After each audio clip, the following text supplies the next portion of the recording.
We'll just go with it. Hey, people should be able to hear us. And we'll switch over. So we've got BBT Todd here on the side helping out. We're in the light.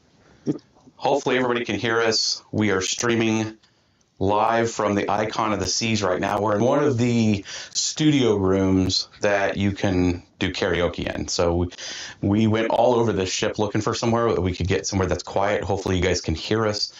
I'll let Todd be able to see from the side there. If you grab that one side window on the side, you can pull it over where the chat is. That little thing there. Yeah, just pull that towards you. It should be able to. And we'll make sure that people can hear us. That's the YouTube chat. So we are simulcasting across YouTube, Twitch, and Twitter right now. TikTok and Instagram didn't understand my location, so they locked my account. So I went to go live. So that's sometimes TikTok in general. Like they'll randomly ban you for random stuff. So it is what it is. But we're going to I guess we'll get started, guys. Well, as long as everybody gives us an okay that they can hear us and it's not super. We're saying a little bit of an echo. A little bit of an echo. Okay. Let's scroll down on that side right there where the mic is and see if there's another camera on or another thing grabbing audio. Nope. You see that little bar there? Yeah. Pull that down. Yeah. Okay. Mute that one. All right. Perfect. That was the other mic source for the camera. So we should have gotten rid of the echo. If everybody says that we did, we're good. We had to reset up some things for this cruise with this setup. The cruise folks took some of our stuff out. Some things you can't bring onto a cruise, like a big battery bank of stuff. You can't bring like 6-way chargers or any of that kind of stuff because they don't want you to overload the circuits.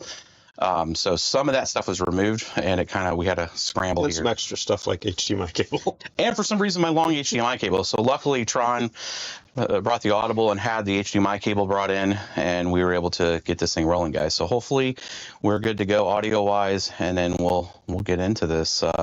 It's been a year since our last live stream with Tron, and I know with this crazy crypto market right now, where there's a huge amount of, like, almost so much, I don't even say change, so many different inputs right now of data, like if it's this project or who's getting selected for administration stuff, all this stuff is just blasting everybody at the same time. And it's almost kind of like, what's the signal noise? And there's a lot of signal. There used to be a lot of noise. And I think there's so much signal now, everybody's trying to, like, okay, what project's going to go? I saw Charles Hoskinson from Cardano saying, I'm going to go into DC and talk to the administration. And that's pumping Cardano, right? Because everybody's like, oh, maybe Cardano. Patrick Byrne Potentially Patrick Byrne, right? Which had a huge influence on Ravencoin and its nurturing, its incubation, right? Yep. And maybe we'll get into that because I know some folks, one thing leading up to this cruise, what was very apparent is people are kind of looking at the spread of different cryptocurrencies and looking at the difference of, what was fair market launched, what's a UTXO versus something that's proof of stake, what's the difference between Solana versus, Ethereum versus Bitcoin. Like, there's a whole new breadth of people that are going to be entering this space very quickly, especially now that we're pushing like almost $100,000 Bitcoin price. So I don't know. I'm jumping right into it because that's just what I do. Okay. But let's take a step back real quick. I'll introduce myself, Michael Carter, Bits Be Trippin'. If you guys have never seen our stuff, we've been around for quite a long time. Just Google us, ChatGPT us. The AI knows who we are, which is scary in a way. But you'll get our history. But I'll let Tron introduce himself. So I'm Tron Black. I was lead developer on Ravencoin. You can also chat GPT. Hopefully it's gentle. And been involved with the project since its inception. And so currently the president of the Ravencoin Foundation, because it's a decentralized project that the foundation mostly just monitors the ecosystem, kind of makes a central point where people can kind of connect with each other if they want to build on or use or learn about or become educated by or even branch out to all the other different websites that are also monitoring and working with and using and issuing tokens on top of top of Ravencoin. So, yeah. Awesome. Yeah, I mean, it's 2018, right? Network launch for Ravencoin. It was, I remember the 2018 North American Bitcoin Conference, Patrick Byrne. That's how I found it. Patrick Byrne came up on it was the North American Bitcoin Conference in Miami and began talking about it. And then when I ran home, I was like, can I mine this? How can I mine this? And that was a very special time because there was so many different mineable GPU coins at the time. There was a lot of different projects trying to fire up, coming off the heels of Ethereum and, the announcements that they were doing to try to get to proof of stake. So there was a lot of folks looking into, alternative currencies to support from a security layer standpoint. And then, just started producing videos and creating content around the discovery and how to start to mine it. And at that time, it was X16R, I believe was the algorithm. Yeah. I had to switch to ProgPal, a few years later. And now we're still here. It's still mining. Derivative ProgPal called CawPal. We got It's actually not quite identical, so slight difference. But one of the goals of Ravencoin was to be very decentralized, and to do that, we thought it was better if it was mineable by video cards that everybody can have in their gaming rig. And so, if you have just even one card, you can mine Ravencoin. Just run the mining software, connect to a pool, and you don't have to have a big facility or anything like that. So it has the potential, at least, to be distributed much wider than with the concentration of ASICs, for example. So. Yeah, that's the real barrier of entry, and a lot of the content that we've had in the channel, especially recently since 2021, has been very ASIC central Bitcoin, as we could start to mine Bitcoin once China banned Bitcoin mining there for a bit, and it just went really to a scale. But seeing that and being part of that ecosystem, seeing that there's like a natural push to have large publicly traded companies doing it, they really take over from a capacity and ability to force project a lot of ASICs in one spot, energy density, where again GPUs allow individual participants to easily mine, and literally you could get lost, find a video, download the content, have it on your local computer, and start mining Ravencoin, right? So it's like the original way of how I found Bitcoin, and then eventually Ethereum and all these other different coins you can mine. So yeah, you can still do that with Ravencoin, which allows a lot of people to get their feet wet kind of in this space and in general, and a huge ecosystem too. Could you go into just for some of there's so many new folks into this now, what the real differences on Ravencoin is compared to something like Bitcoin? What's the other features? Yeah, so Ravencoin is actually based on Bitcoin, so it uses the same, essentially the same code, or at least the code as it was in 2018. And but then added, so a lot of it, the first stage was a lot of it was just the branding. We sped it up. There were some things that we were able to do. At the time, there was some issues about block wars and things. So we made the blocks a little bigger, a little more capacity and stuff, just to kind of show it could be done. But then after that, about a year later, we added the ability to create your own tokens. So you can issue your own token on top of it. Now, most people have heard of ERC20, which is kind of the ability to issue on a smart contract on top of Ethereum or some of the other smart contract things. That's not what Ravencoin is. The token creation is built in right into the platform itself to create tokens. Super easy. The software will do it. There's several wallets, Mango Farm, Magic Wallet, that you basically you have to have 500 Raven that gets burned. You have to have another tiny bit of Raven, so maybe 501 would do it for you. 500 Raven gets burned, and the other fraction of Raven pays a fee, and you create your own tokens. You choose your token name. You can add to the chain what the token represents, whether it's via PDF or a movie or a text file, whatever you want. But that kind of locks what that token represents. You choose how many tokens you want, from 1 to 21 billion, and you decide how divisible your token is, from indivisible, meaning each one's an independent unit, or divisible like Bitcoin up to 8 decimal places, or anywhere in between. And then you create it, and now all those tokens are yours. And then best way to think about it is they're like poker chips, right? Counterfeit proof poker chips. But those, since they're counterfeit proof, they belong to you, but they could, you give them to somebody, they could represent an hour of your time, a share of stock, a represent share of artwork or something like that, or something that's a share of something in a safe. Truly up to you. Gift card type thing. There's lots of people doing different things, and diamonds and gold and real estate and things like that. So anyway, that's the part of the platform that's kind of best known, that Ravencoin's distinguished for. And then along the way, because there were some rules around tokenizing specifically stock and equity and things, and those being securities, which require KYC and things like that. There's another type of token that always starts with $$ as the first letter, and those are restricted assets. And so whoever creates those can, in the future, even lock those tokens or require that you have a KYC tag, so that somebody's looked and has your name and things like that. It's very non-crypto-like, meaning the spirit of being able to trade and permissionless. But we do have that on the platform, and it is independent tokens from the other tokens, which you can't stop from trading. They'll just move just like a Bitcoin would. So that's kind of the big differences between like Bitcoin and Ravencoin.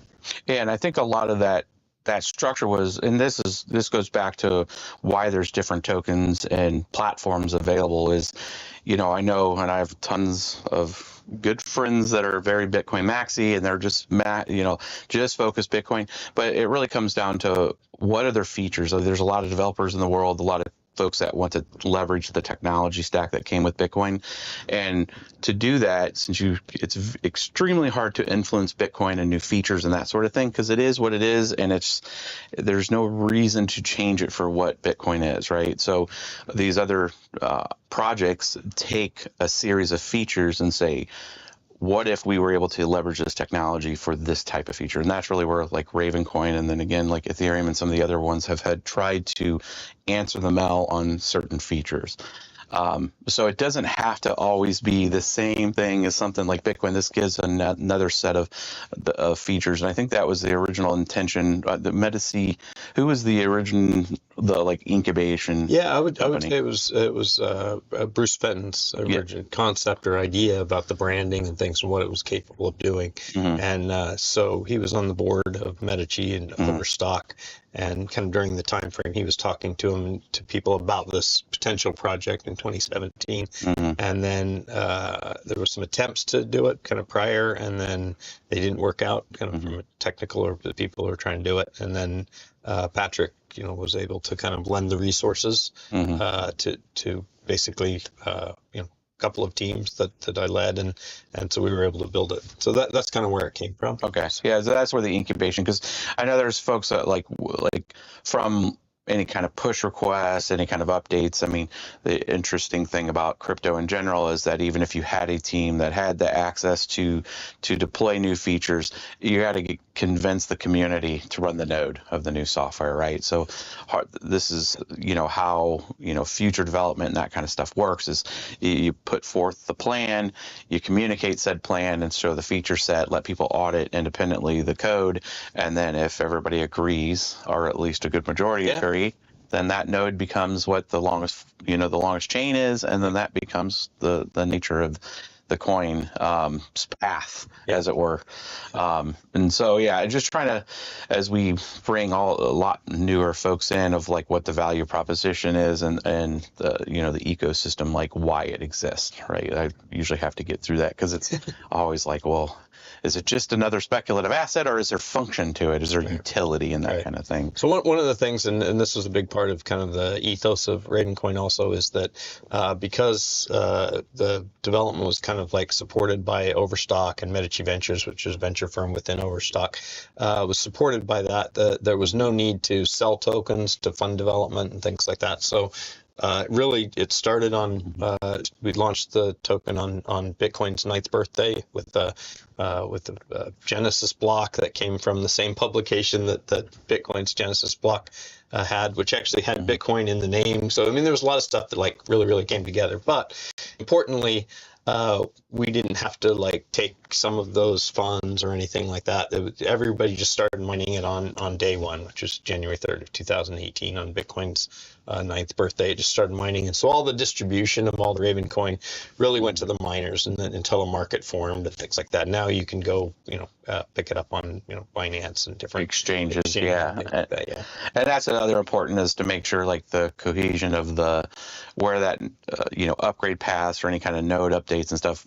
Exchanges really have to know which one are they supporting, because they got to make sure that the tokens and things that people are sending into the market are the right chain, right? And we see that with forks, and why people ask, like, hey, I've heard there's airdrops and other efforts on the Ravencoin network that have occurred, Evermore, a few other things that have been added to where people could get, a distribution because of a fork and that kind of thing. But that's why, you don't always see every little feature or some new thing that's accepted by the community until you get all the nodes to accept it and stuff technically. So from a development and future roadmap standpoint, I mean, I know it's really out there. There's folks that are participating in the Ravencoin ecosystem. Do you have any updates on any kind of...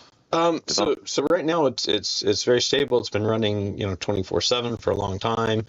People are creating tokens on it. So it's pretty rock solid, stable system for a platform to build on top of.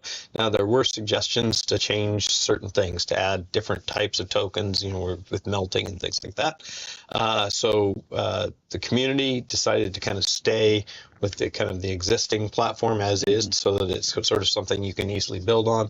There's another project called Evermore that's adding some other additional features, and it was sort of a spin-off of, the code was definitely a spin-off of Ravencoin, but they're adding kind of different things to it. And much into that kind of like Bitcoin, and then other things that have came off of Bitcoin, where they create other networks and stuff. And having, like, if you have a company or somebody that's going to look to Ravencoin to maybe issue a stock or something, that you want to have a pretty solid platform that is not going to be new feature updates all the time and making some major changes. And I think we're seeing the adverse effects of that kind of thing on some of those other larger platform networks. I know people concerned with some of the direction Ethereum has went. There's a lot of concern on this proof of stake side, because if at the end of the day now it is known that most of the node structure is just setting up in the cloud, right? So now you have a large risk with if any kind of legislation. I think we're in a very positive legislation path here, but there could have been a path where if you really wanted to lock down certain networks, you could, because you could just make a call to all the clouds and then have an effect on that, where this is a lot more open source, distributed. You can run a Ravencoin node very easily. There's actually Umbra and a few of the other distros now that are like one-click distros that you can have Bitcoin nodes. They have other deployment nodes that just automatically connect and start to download. So I think that ecosystem is growing now for layer one UTXO simplified, layer one blockchains to allow more participation in that. And every time you change those underlying rules, right, the important rules of the consensus rules. So some of the stuff you can play with all you want. The interface, whether it has shadows, what platform it's running on, things like that. But there's a set of consensus rules. And if those change, everybody has to change. Everybody has to update, including all of the exchanges and things like that. And if they don't, then there's the risk that there's two chains and people are sending funds and taking switching them into something else, making money and hurting the exchange really. And so that stability, I think, is good for exchanges that like that, and also to kind of know that the Ravencoin address and things that you have is the actual one that you own, and so that stability is part of the goal, I think. So, well, I tell you, one of probably the number one question I get from folks whenever if I tweet something about Ravencoin, or if I show some GPUs saying, hey, we're gonna put these on Ravencoin, people are like, when Coinbase? Like, it's always, and I know that you've submitted everything. I have. There has been several attempts. I'm going to submit it again. I mean, it has been a while since I've submitted it. There's actually a petition out there. I signed it and actually donated some of my own personal funds so that it could be kind of distributed. That petition could go a little bit wider. That's an option for people. I don't know if they look at the petition, but it does show that there's interest in the project. Yeah, honestly, it's kind of really one of the best ones for Coinbase, because that's kind of the almost the least legal risk other than Bitcoin, because of its distribution, the way it was done. So I'm a little surprised that they haven't added it yet, but hopefully soon. Yeah, I know that there's a few out there, especially on the GPU mineable side. Well, now kind of switching to A6. I mean, Caspa's under the same kind of thing right now. It's not on there either. It's a pretty high volume, mineable asset. There's Core, a couple of the other like Nexia. There's a handful of different tokens that are GPU fair market launch stuff, and they're just, for whatever reason, Coinbase yesterday added Pepe.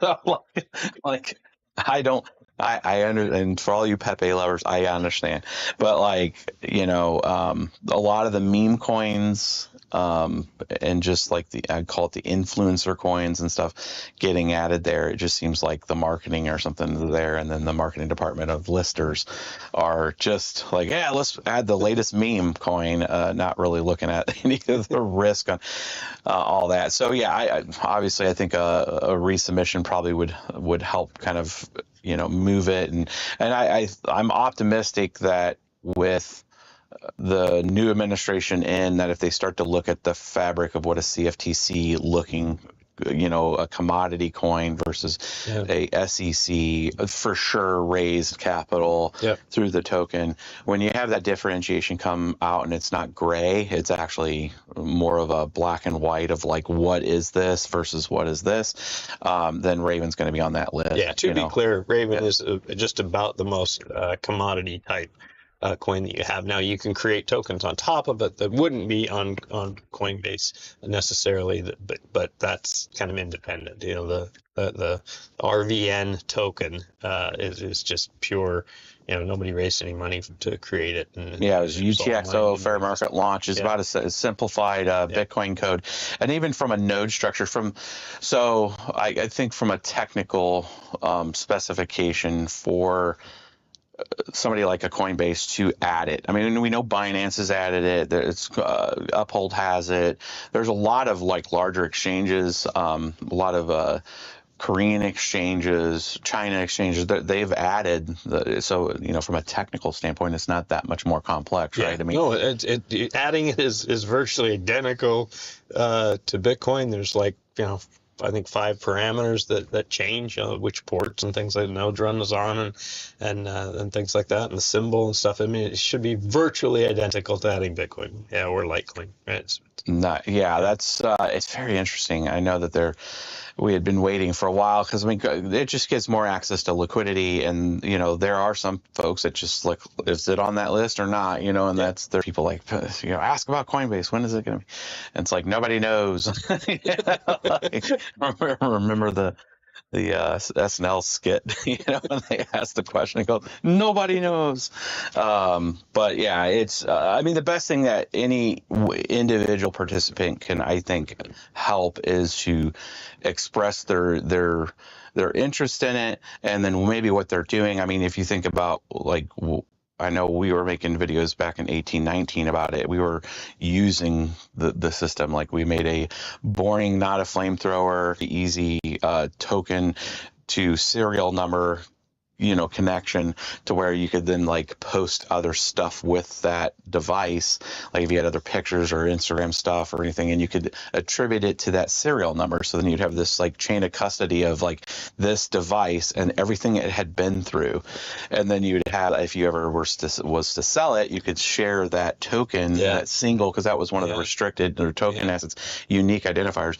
You would sell that unit plus all of its history that you had captured with it. It was just a different way to think about things. And we were thinking about some of those use cases in those days of if you have movie set. There was a company that reached out, and we work with a couple.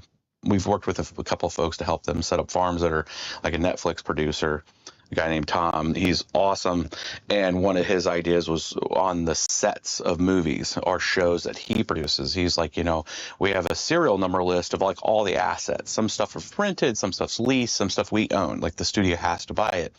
And then they'll do an auction, or they'll give it away to people people. But he said just corresponding that list on like something like Ravencoin, and then you would have the history and maybe some of the pictures, the outtakes of that device or picture.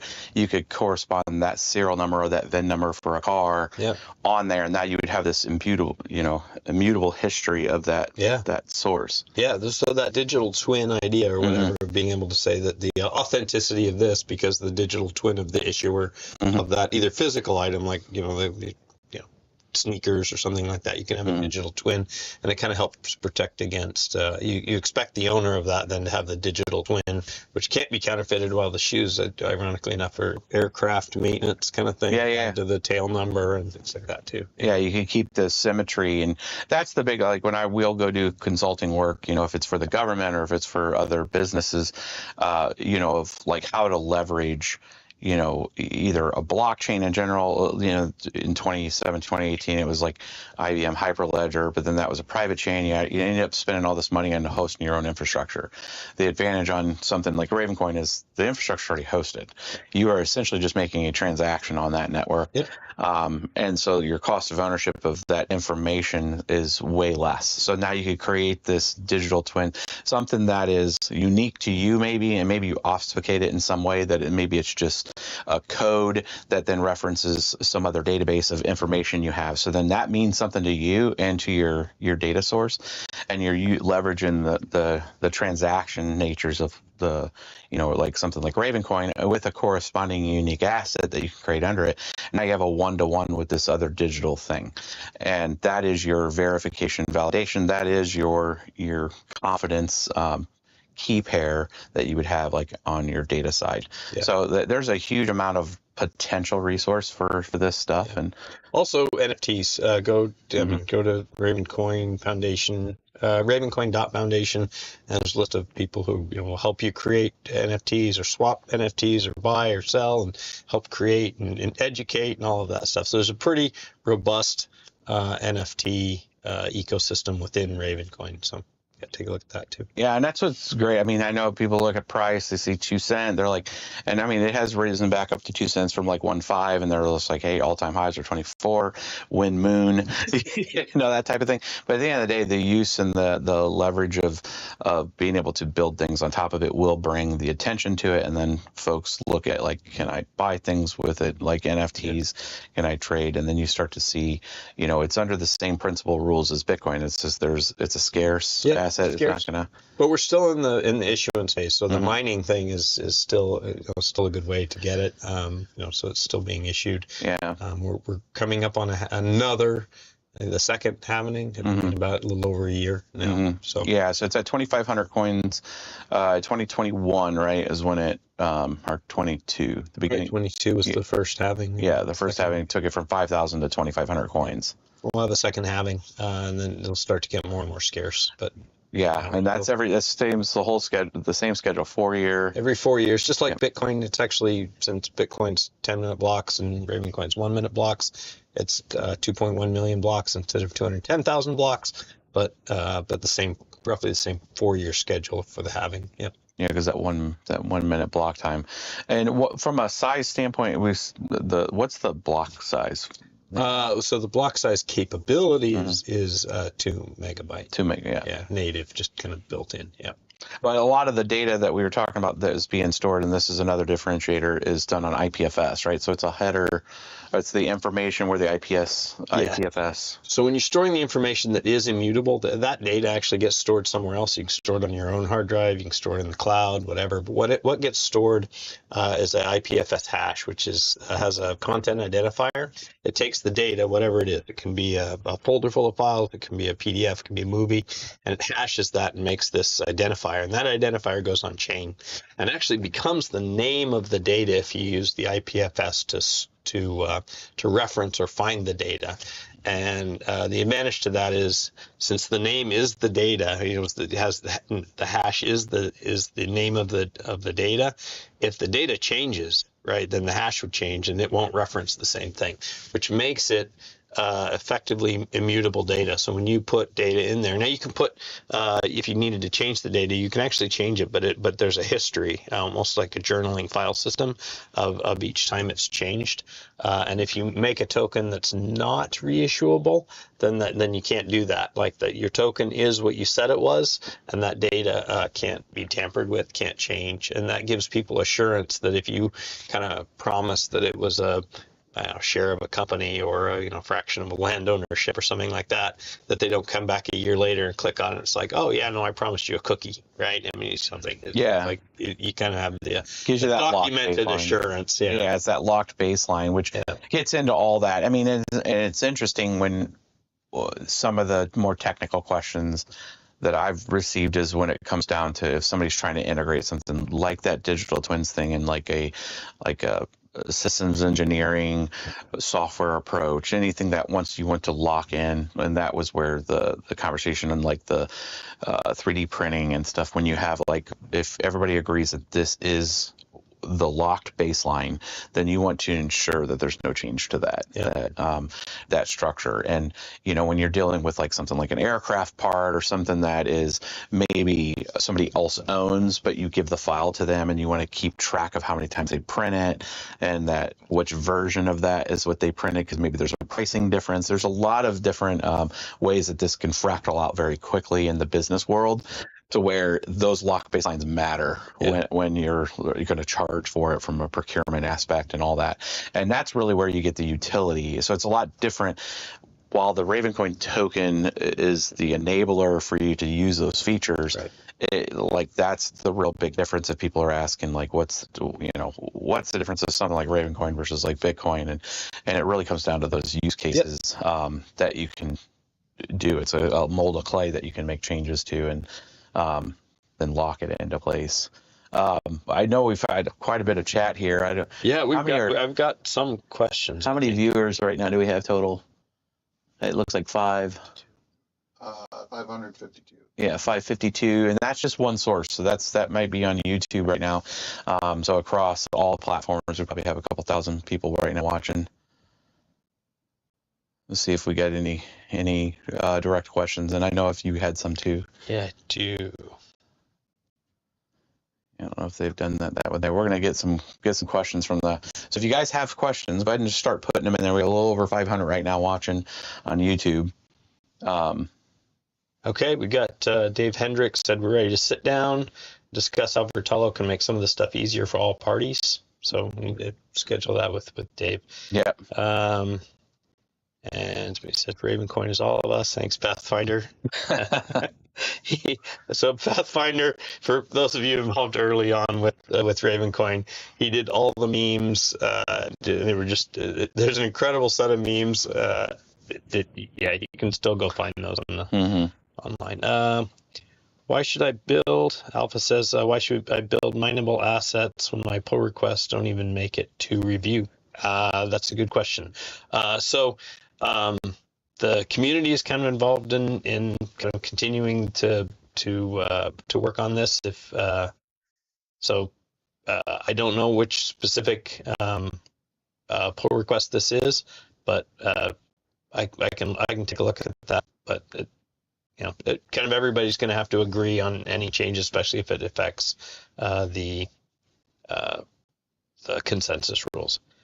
What's the latest activity from the foundation? So the foundation mostly provides a centralized place where people can kind of like connect and communicate, and also a place where people can connect the links to wallets, pools, mining, monitoring. The foundation does pay for, from some of the funds that were given by Overstock, pays for some monitoring of the ecosystem. Just basically, we funded recently lightly funded the dashboard that someone's working on, which is incredible, but also monitoring kind of the links and different things to kind of make sure that nodes are still there and things like that, and also does probably 20 or 30 nodes just to kind of like have some really stable stuff that when you connect, it can find other nodes. Developing can review code, but having others review it secures the trust of the community. Seems that the pull requests I've written aren't being reviewed. Almost at the point of making another fork. Almost at the point of making yet another fork. Okay. So this sounds like an issue. So, I mean, I can look at it and put comments in to the thing, but it's really a community thing.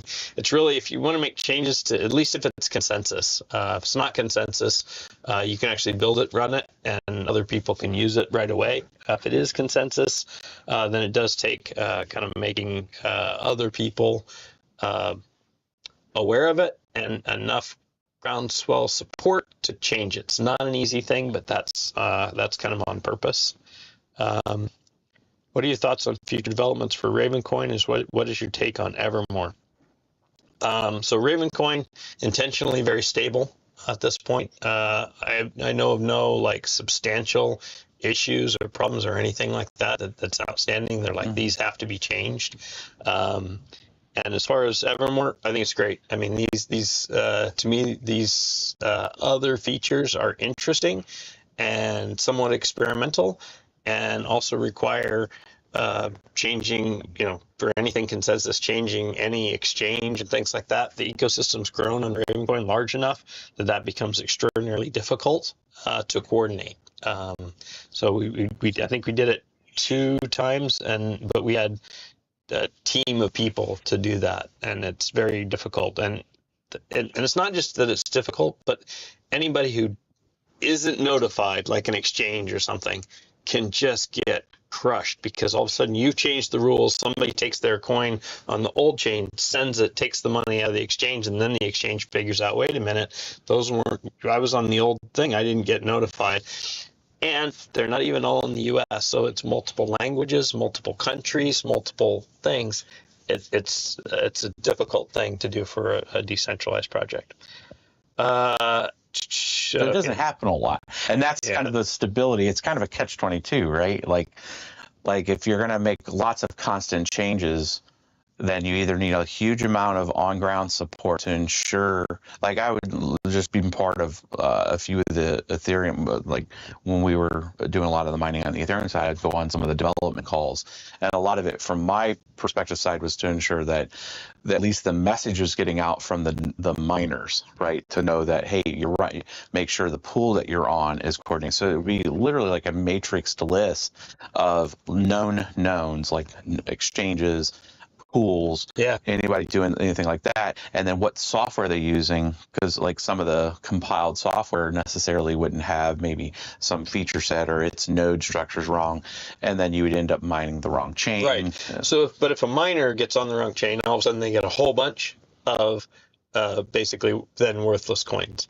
If an exchange or an economic actor gets on the wrong chain, they get destroyed. I mean, they get all the coins that people are like, oh, I've got this old one that I can go exchange for something, of value, and then, but also keep the new one that's on the exchange. So it gets pretty dangerous to make those changes, especially when there's lots of economic actors. About the listing, no responses from Kraken or Coinbase.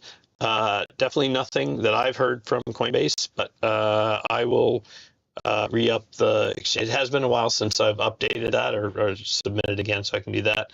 I believe I've submitted to Kraken, but I'll check and make sure that's the case. So yeah, any plan for getting more devs? I don't know. I probably not. I mean, it's pretty stable. I'm willing to kind of step in if there's like a critical issue, but that's. See if there's any other questions on this other one. Do we have any from the chat there?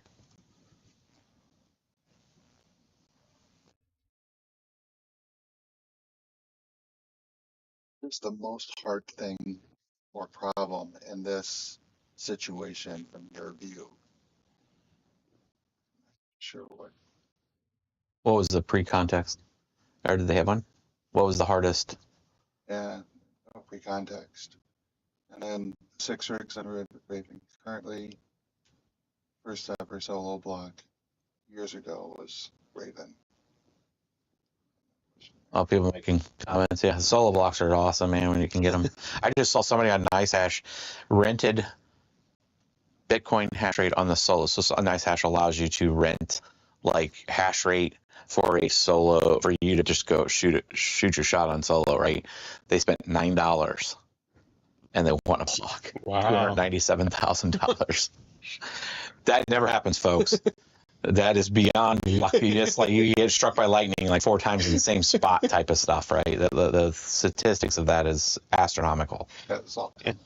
Yeah, mostly comments. Yeah, I mean, hopefully it's good. We're up to close to 600 people now, I think, viewer-wise, which is a pretty good stream. I mean, it's the, I think a lot of folks really are, they're seeing the market move and they're looking at some of their favorites, right? And Raven being one of their favorites right now, saying, how's the market do? And I think a lot of that comes back down to people understanding what Ravencoin can do, and then really, getting it back out there. Hopefully, and we do know with this new administration that it's being very pro crypto, and then we both know a lot of folks in this space that have, I think, something to say, at least to the administrative level, and if that's Bruce, if that's Patrick Byrne, that have had some exposure into markets and ran companies and can provide their view, at least from this interaction of the crypto.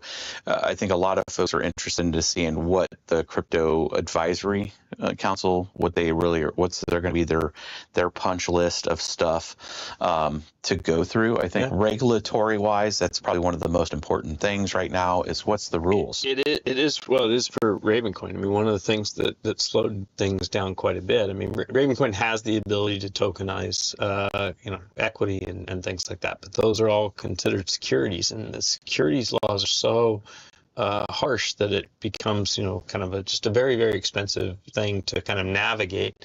There's not much clarity, and we kind of that's Gary Gensler and that group. It just made it very difficult. So everybody's asking for the clarity. The clarity will help. Hopefully, the costs come down with that clarity, and then projects like Ravencoin have the ability to do that, and they were kind of built with that in mind. Related to that, somebody says, "Hey, Tron, what do you believe is the motivation to T0 to not build on Ravencoin?" I don't know. I mean, that seems like I think there was a little bit of a project within T0's kind of building its own thing on Ethereum, or at least on smart contracts and stuff. Those people have all left, and so hopefully they see the wisdom in that. I don't have a lot of pull in there. Most of the people that I was aware of, most of the technical people that I'm friends with have left T0. And it says, I cannot understand why this wasn't done ages ago. I agree with you. I think there was just changes in management, things that made that happen. If you would, please explain this to the best of your knowledge. Yeah, so I had, I kind of had a not tons of visibility in there. I was part of Medici and had the option to go to T0 or stay as part of Medici, as they kind of split a little bit, even though Medici kind of owned lots of T0. But there were projects that were trying to tokenize stuff on different platforms within T0, and I do know some of the people that were on those teams. But yeah, I think T0 has a big opportunity. I mean, they have a lot of, you may have seen, there's lots of patents. My name's on some of those related to trading, of joining different, how to trade, how to secure stuff, things like that. You can go read those patents, but they have a lot of access to that IP. I'm willing to help them wire stuff up to Ravencoin if that's what they want to do. It's fairly straightforward, fairly simple. But yeah, any thoughts on that? Yeah, I mean, it's the basic rules, I think, layer out a path or a roadmap of, okay, what coins have this feature and are designed. I think obviously anybody that's helping the government get educated in what are the core risk and requirements from like a decentralization versus proof of stake. I think those are going to be some of the things that are going to be discussed at what's the risk to the network if you have everybody's just setting up in a cloud. There's a lot of indirect influence that a cloud provider could provide. We saw that in Europe with some of the Ethereum nodes last year, where I think it was a German company that was a data center that made some changes to the way they said something to the effect of, if anything of monetary value or exchange that could be seen as like an MSB activity, which is just people trading, like, let's say NFTs or tokens, their courts look at it as that's a value exchange. You need to go have a license for something like that, even though it was like maybe just friends trading NFTs to each other, because there was a value associated to them. And I think that some of that discussion is going to be had in this administration of like, okay, what is value? How is there? I mean, I've already seen some stuff this morning saying that they're looking at, are they going to take away capital gains on it? Like on crypto, that would be monumental for a lot of crypto holders. But like those kind of core functions, and then you get into the feature sets, and then if you're trying to change over or provide maybe a test path to maybe a stock issuance or something to the effect of something that the Ravencoin was designed to do, or with the design intentions to do, then it comes up there of somebody being able to talk to that. And, you know, what's the rest of the network? What's the security layer look like being? And there are some big advantages to proof of work coin, because you know which network is the dominant network, right? So if you have some sort of split or whatever, you literally now have two of not just Raven, but two of some other thing that represents a share of art. So it's very important to know which of those is the legit token that represents that share of art, for example. And so you know, Ravencoin has the proof of work thing, which allows you to kind of like, you know, easily see which one has the longest value, chain. the longest chain, who is on the highest block height. Yeah. I mean, some of the risk in general that we've, I mean, there's an entire matrix of risk when it comes to like proof of stake, proof of useful work, that kind of stuff, of just because of the, you know, the trilemma issue. But then like proof of work is pretty linear and straightforward. The only like outlying risk is if you have somebody kind of like shadow mining, and then they produce a further proof of work. The risk to that is, though, is like the huge amount of fast, expensive resources, and they could still lose. You know, they could get it. Ravencoin's actually solved that problem. We actually have it. We will not allow chain to swing in over a certain distance. So it actually, I mean, it was something that Gavin had kind of worked out, and whatever, and so we added that to Ravencoin, so it actually kind of had a protection against that. Yeah, there's a name for that, dude. I'm trying to remember. It's a great name too. Like not groundswell or there is a name, and I can't think of it right off the top of my head, but there is that feature is called out to where it does protect like a longest block type of situation, where someone's mining in secret and hiding with a lot of power, and then kind of like swings in and says, "Oh, I'm the captain now," kind of thing. And because they can produce to show that they have the longest block. That was one of the risks early identified back in the Bitcoin days of. And I think it was some Cornell professors. I remember them talking at a 2014 conference, and then they had shown some of the risk of like some of the you know, kind of in the dark forest. You can't really see it until they produce it, and then it ends up having the longest chain, the longest block. And the risk was that you could do exactly what we were talking about before, where you could go in and just trade all your coin on an exchange, and then show that you have the longest block, and then you've just after sketched everything that just happened for the exchange.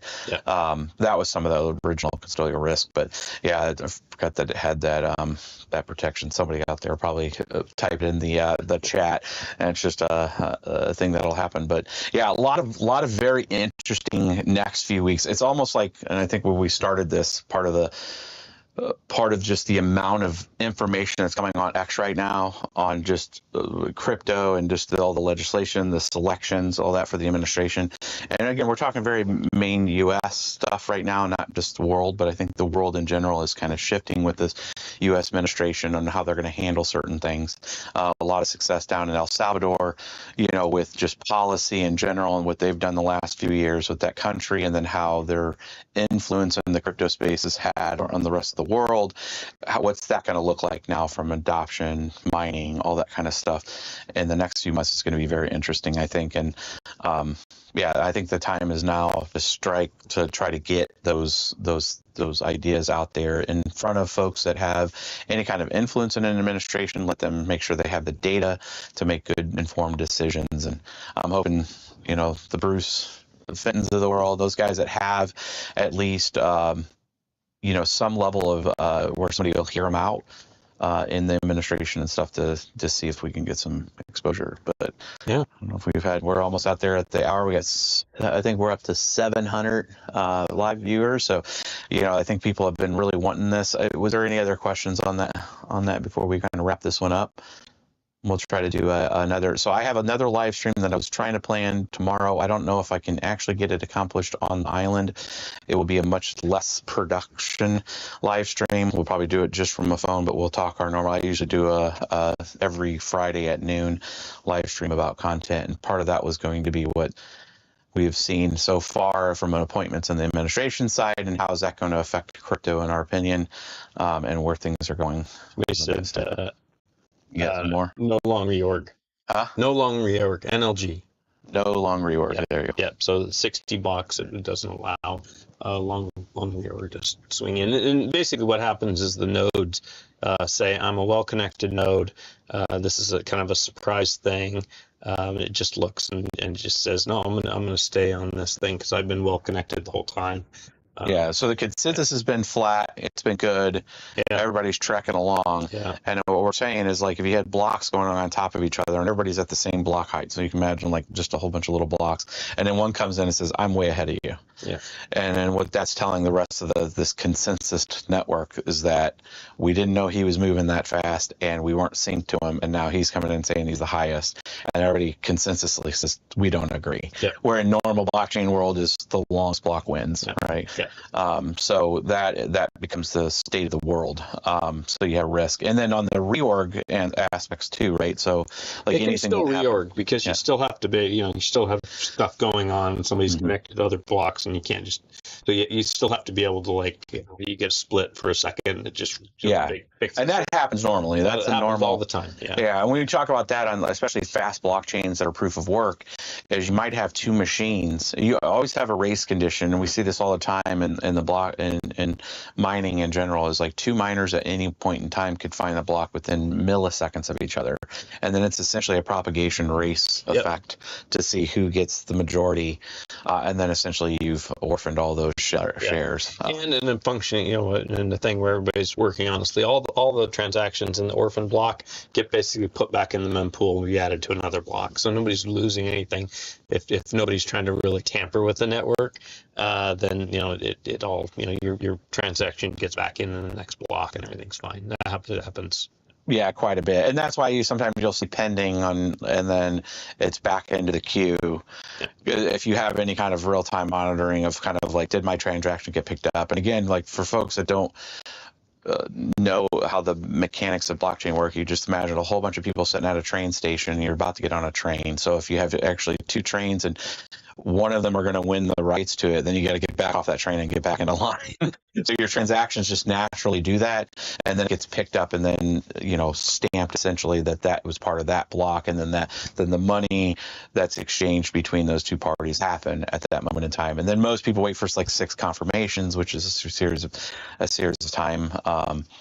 That on the exchanges, sometimes they go a little longer. I know on Raven, I've seen it where it's like 100 confirmations, which is essentially 100 minutes, an hour and 40 minutes, where it won't confirm. It won't fully confirm. I think a lot of them came down now to where it's a little faster, but that's how kind of all the background works there. Yeah, we recommend at least 60 for an exchange. Some have taken the risk and gone shorter just so that the funds can show up and people can trade, but quicker. We usually recommend 60, and then that way the NLG kicks in and then they're in really good shape. Yeah, there you go. So that feature, that would make sense if your hard line is at 60, then at like the 61st block you'd be solved because you're at least protected from that feature that's in there.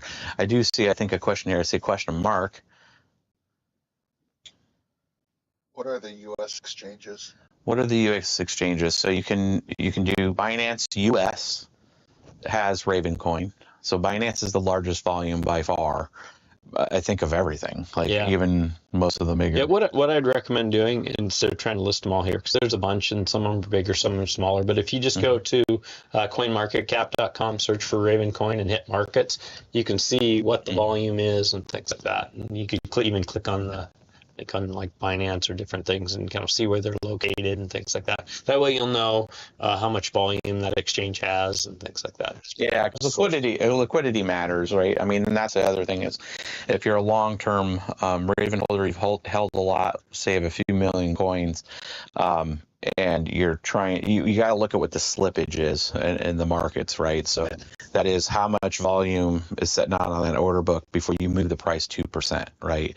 And in some cases, it could be a couple 100,000 coins. In some cases, it could be 1 million coins. And it's changing every second because it all comes back down to there's a lot of bots and things, auto trading. And so volume on up and down the trade stack can move at any moment in time. But yeah, CoinMarketCap keeps a pretty good snapshot of participants for the exchange side and volume activity. Volume activity is just going to be the ins and outs of trade and show you what the 24-hour market space is. But there's several US-based exchanges. You can also use something that's decentralized like Exodus, like an Exodus wallet. If you go to exodus.com, it will they have like a built-in swapping system in it. The fees are a little higher, but what you're doing is you're marking essentially an escrow level trade to where it's like you're putting out there the intention and that you need whatever coin, because you can go from different markets. You can go from like Raven to something else, or you can go from a lot of the other tokens to Raven. So then it's doing a swap for those things. If you want to like go from Ethereum Classic as an example over to Raven, you could do that on Exodus right there in the wallet itself. And I mean, I think for a short period of time here, maybe probably within a year, that is still done. You do that decentrally, and it's not KYC AML'd. At some point, I think a lot of those kind of wallet services and stuff are going to be forced to do the KYC AML. That's just where everything's going. I saw MetaMask got hit up for that, and a few of the other larger wallets. Now, I know people are going to fight the good fight there. I understand why that's in place, but I think at the end of the day, when you go to exchange it for some kind of fiat, you're going to have to go through KYC AML anyways.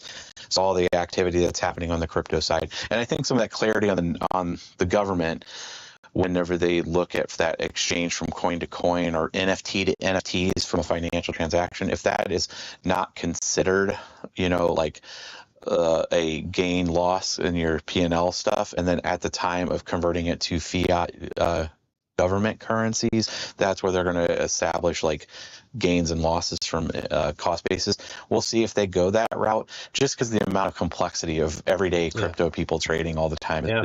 And there's so many decentralized networks and stuff out there, and they're just going to continue to propagate. I mean, the tech stack's going to get more fluid, and that we'll see how it goes. But yeah, there is multiple places you can get it and purchase Raven, and of course you can mine. There's tons of channels that support the understanding on how to get out there and get your GPUs working for you. You don't have to kill your GPU. I used to say this all the time on the Kapow's algorithm.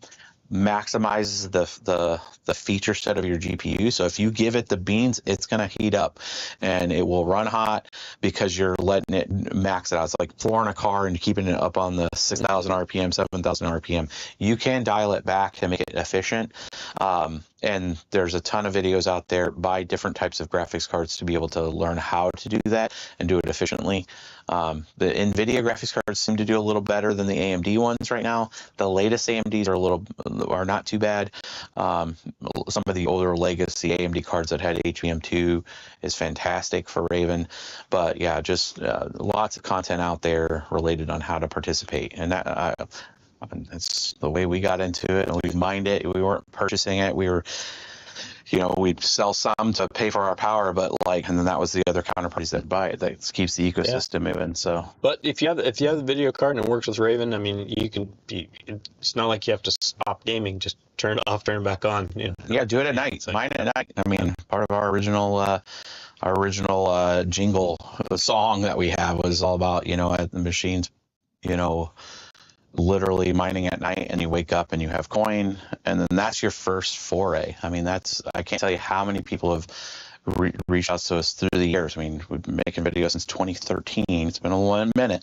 We're almost at 900 videos, and a lot of that was that basic premise, here's the different software you can download, get it running, and then now a normal video card, single video card, you make about 25 Raven in a day in 24 hours.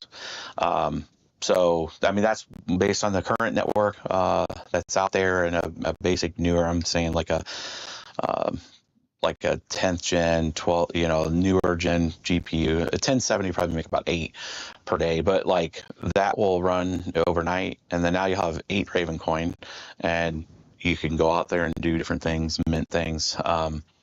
A lot of different resources, a lot of different. We'll tweet if you guys are watching this. There's 800 plus people watching this. If you develop are part of the Ravencoin community, please go out to our X on this stream and give it a shout out of what you're doing on the Raven network, and I will retweet your stuff today. So if you are building on the Raven network, if you're making NFTs, you're an NFT builder, you're trying to learn, just go out there, make a post under us, let us know who you are, and then we'll make sure that we're getting out there and getting you guys some exposure and letting people know where to go spend some of that Raven for your efforts. And that helps kind of build that ecosystem out for people to understand that it is living and breathing out there. So make sure you're doing that. We're on X, we're on Instagram, we're on TikTok. Just hit us up on that and I'll reshare your guys' stuff if you're a builder out there. Great. It's good. Yeah. Well, my dudes, 800. We hit 800. I haven't had 800 live in a minute. This has been fantastic. Do we have any last bits there? And we'll wrap this one up. Hopefully the stream has been good for everybody. It's been clear. I know we've tried to do this a few times, and we always have some kind of audio issue. We made sure we brought the best equipment this round. And if you want to come on one of these meetups, we'll do another one next year right around this time. So yeah, I think we're information out. We're trying to lock in right now. Notionally, it might be the 2nd of November, but like we're gonna look at when the next Raven meetup. It would be nice to have a larger group and like maybe get a conference room or something to that effect and have a meetup. I know you guys used to do it back in the day in Utah. Yep. Peace Coliseum. Yeah, I got stuck on an airplane, or I was trying to go out one time, the first time before I met Tron, and was stuck in an airport, couldn't make it. But awesome. All right, my dudes, we're going to wrap this one up. It's been real, and make sure you're out there posting for us. Sweet, my dudes.